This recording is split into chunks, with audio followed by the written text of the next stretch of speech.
Hi you guys, welcome to the channel, Our Relaxing Life.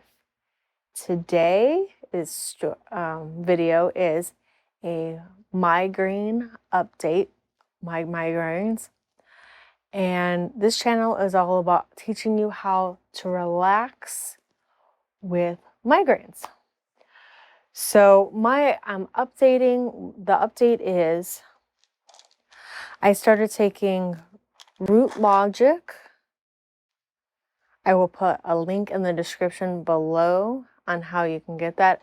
I kept seeing ads on Facebook for them, and it's an herbal supplement.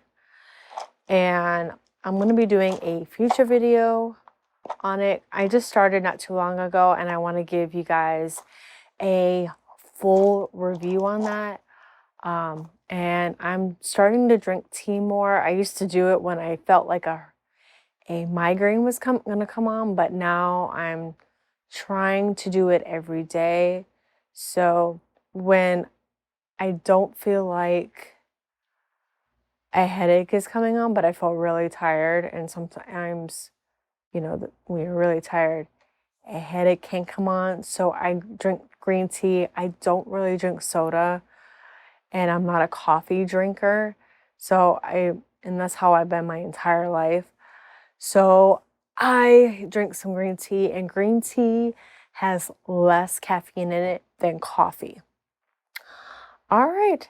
Thank you for watching.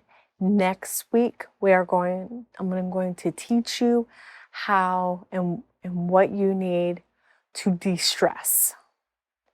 Because the holidays are coming up, and your number one trigger is stress for a migraine. All right. Thank you for watching. Bye for now.